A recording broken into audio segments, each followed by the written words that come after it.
Good evening. You are joining me on an absolutely beautiful evening in the Bannock Breceniog, the Brecon Beacons National Park.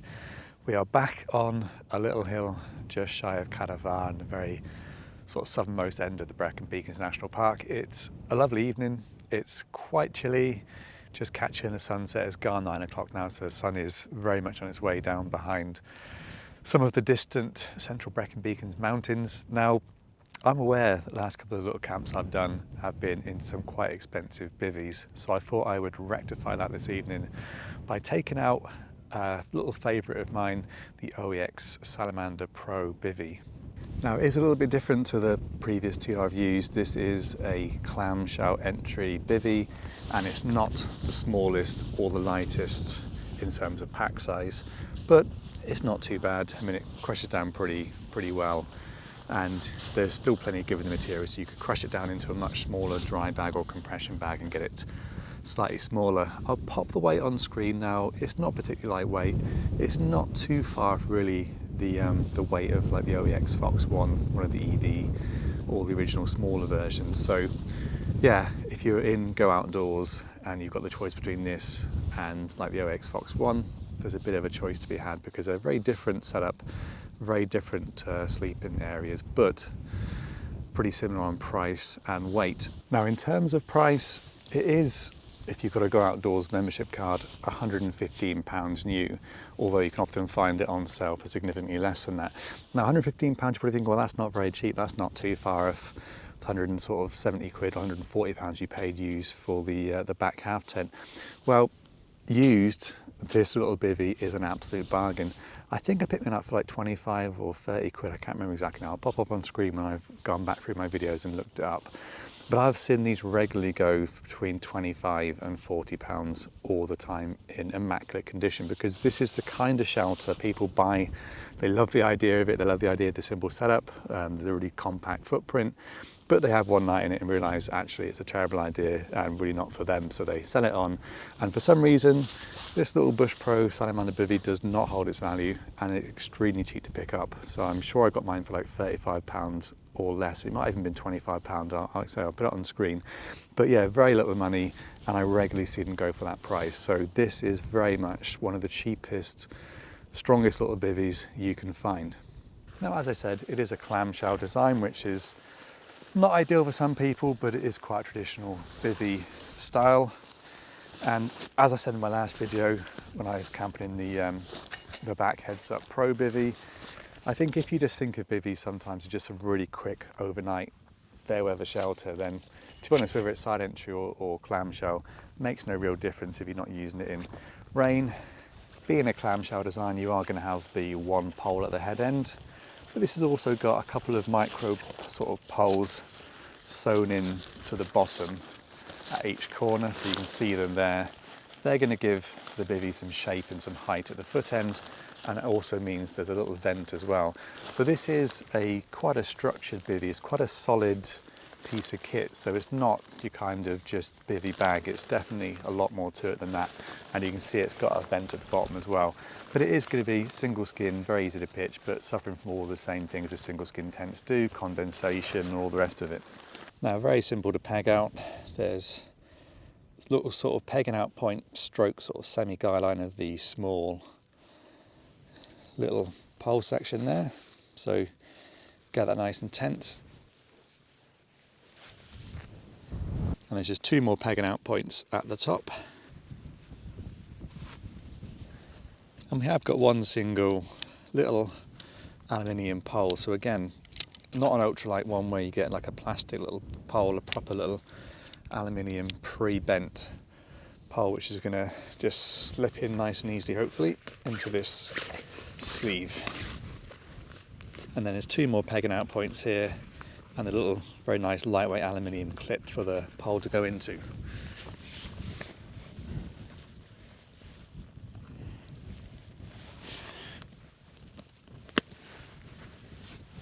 Now the basic structure is done, we can just put the little rain cover on the bottom vent. A couple more pegs there. Final two pegs where the poles will go.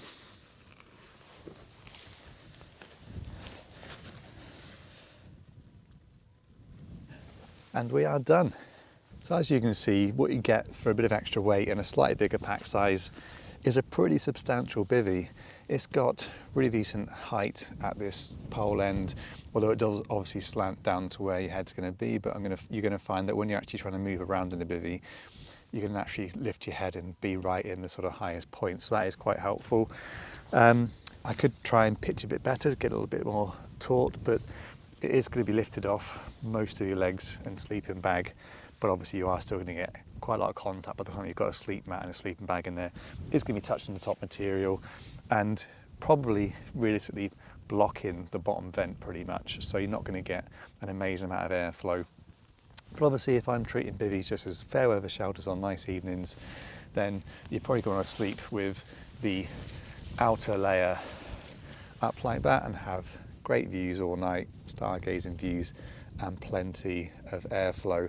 Now, if you were going to zip this tent completely up, you do have the bottom vent, and you also have a mesh vent around the bottom, which is covered by a rain flap. So you're still going to get airflow even if you have got the tent completely sealed up. So it will help a little bit of breathability, but I'm not sure how breathable this material is. The material itself is really quite thick. I think it's got quite a high hydrostatic head, so I'll pop that on screen now.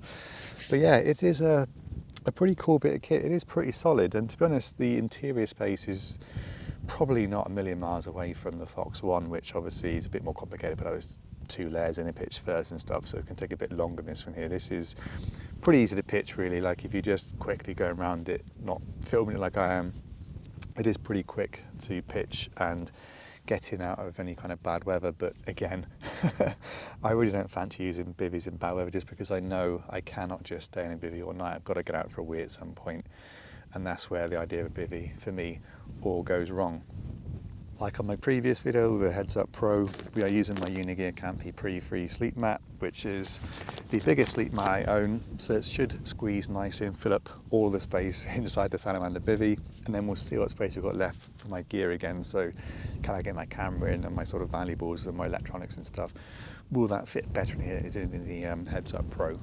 Well, the sleep mat fits absolutely fine. You can see space, plenty of space there for it. So there's a tiny bit of space to one side. If I sleep slightly to one side, a little bit of space there for some stuff. Plenty of room for camera gear and everything at the front. The only issue being you've then got to move it whenever you want to get in and out of the bivvy, because you're kind of going to slide over it. So that's my memory from last time as well, is that I had plenty of space at the front for all my bits and pieces, valuables, but you've got to avoid crushing them when you want to get in and out of it. Also got a very big sleeping bag tonight. The Caesar Summit Trek 1 regular wide version, so very big sleeping bag, should fill up the bivvy nicely. And it's actually getting quite late now, it's 10 to 10. Temperature's really dropping, it's cold. I'm actually feeling for the first time in quite a few weeks really, really cold, so I'm going to get packed away and in the tent as quickly as I can. One little win for the Salamanda Bivi is it does have a hook for a lamp above your head, which I think is really cool. I think it's justifiable in a little bivvy like this. It's high enough to justify having that little holder. Don't know why it's not in the back half tent. Seems such an obvious omission to me when they can fit it on something like this. So you can see the setup now. Pillows in, got my full frame camera bag. I've got all my kind of medical toiletries, all that kind of stuff. Some little bits and pieces, car keys, spare batteries and stuff, and then just a bag outside, so there's no real room for the bag in there. I mean, at a push you could probably cram it right at the bottom of the bivvy, completely blocking any airflow but protecting your feet from the outside of the bivvy, and then you could slide the sleeping mat right up and have it at the bottom. So you could absolutely do that. So if it was really forecast bad weather, I'd put the bag in the bottom and go like that. So yeah, it's not too bad a little bivvy really. Hopefully we'll get a good night's sleep, and glad I got this jacket with me because it is really cold now, but very, very waterproof and windproof little bivvy. So once I'm inside, it's such a small space, warming up really quickly, but it is quite damp in the air now. It's got that temperature dropping enough that the bag is getting quite covered in dew and stuff, so I imagine it's going to be a really heavy dew overnight. But there's enough wind, I think, to keep it from getting too bad, and it will at least be getting a little bit of airflow through the bivvy overnight.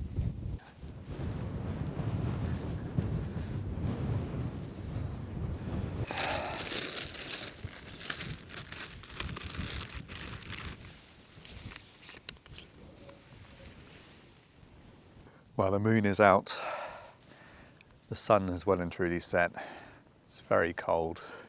So I'm going to get into bed, and we'll catch up in the morning and give a little bit of a verdict on this OEX Salamanda Pro Bivi and whether I'm going to keep it or sell it on to someone else to use and keep my back half tent and my headset Bivi Pro instead.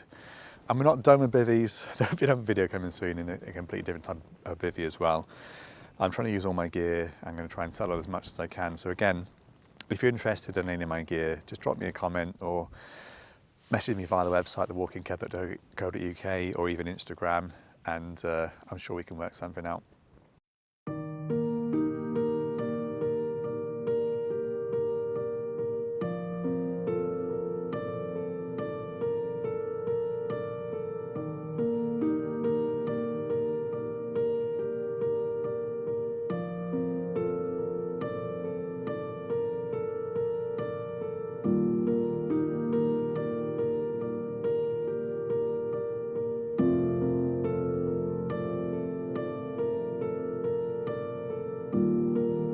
Well, it's a rather grey, cold and sort of misty morning, and it was quite a lot of fog out night as well, so it's had a really good test in terms of condensation because the grass is really covered in dew, and it was cold last night, so I had the tent or the bivvy completely sealed up, and there was a fair amount of condensation, certainly above me, and when I get out of the bivvy I have to check the bottom of the sleeping bag to see if there's any dampness on there.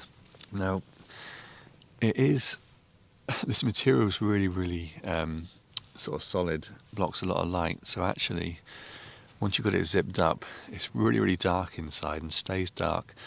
When it's daylight as well, it stays pretty dark, so it's a really good place to actually sleep. So it's gone 8:15 now, so I've actually lied in quite a lot, so as a place just to sort of lie down and sleep, it is pretty good. So no real issues with it. I mean, yeah, condensation, but yeah, it is what it is. You're gonna get down a single skin bivvy. For the money I paid for it, it's a really solid little shelter, and yeah, I don't think there's much you can fault with it really. I mean, the only annoying thing I guess is how damp my sleeping bag is. Moment of truth, we'll get the sleeping bag out and see how dry or how damp it is. Feels okay so far. And the foot box actually feels completely dry, so I suspect that the condensation was forming on the highest part of the bivvy above where I was sleeping, obviously above where I'm breathing, and it was really chilly light last night, and part of that is the vent was keeping my feet quite cool, so I think the vent was letting enough air in to stop condensation from forming at the very bottom of the bivvy. So yeah, it's performed really well. I didn't have any moisture on the middle of the sleeping bag either, so the section of the bivvy that sits on top of your sleeping bag down the sort of mid section hasn't been an issue either. So yeah, I'm pretty impressed with that. And as soon as I opened up the tent this morning, the condensation kind of dried up quite quickly. It's a very slick surface inside, so condensation does catch onto it, but it's easy to wipe off or dry off when you open the bivvy up in the morning. So no, I'd say really good performance. I'm not sure, £115, I'm not sure if that's good value or not. I think you're getting a lot of tent for your money. It's very strong, it's very rugged, it's quite technically, lots of little features on it and stuff, so I think if it's a choice between this and the Fox One, I'm not sure what I'd go for. The Fox One, obviously you've got dual layers, you've got a bit more interior space, you've got room for a pack inside, or certainly in the inner porch and stuff.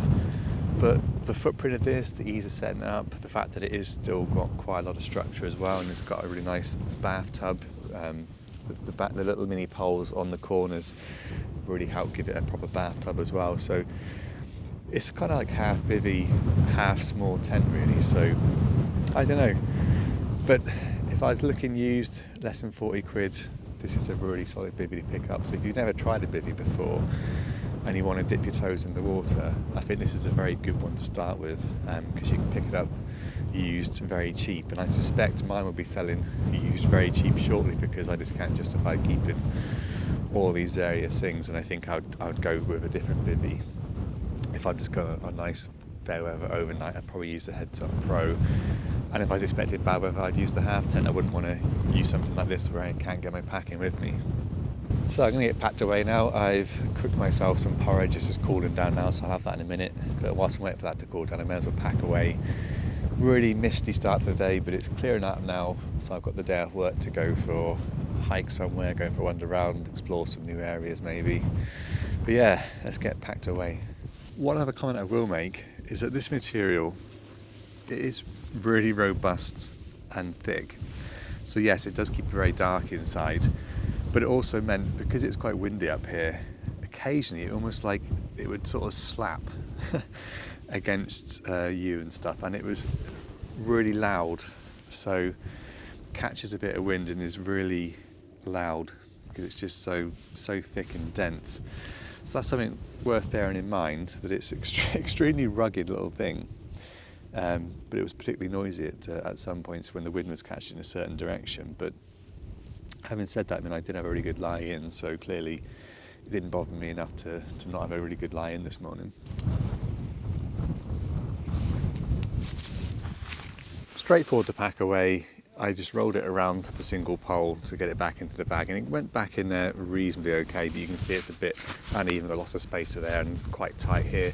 It is not a very generous bag to pour it back into, so if you wanted really ease of use, you would just get a compression sack or a dry bag and just crush it into that, because these kind of top entry little bags are never the easiest things to pack away. The wind seems to be picking up, but the skies are starting to clear. There's good views over now to Corndee and Penyvan in the distance, and nice views across to the more western Brecon Beacons as well. So it was a successful little bivvy camp.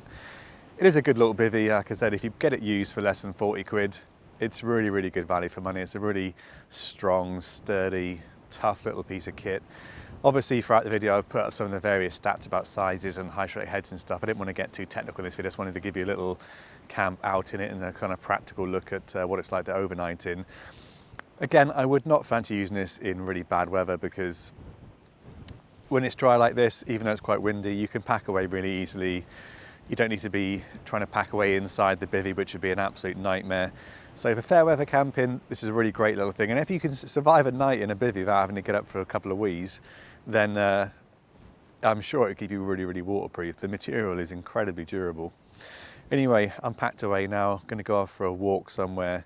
So hopefully, if you made it to the end of the video, big thanks as always, and hopefully I will catch you in the next one.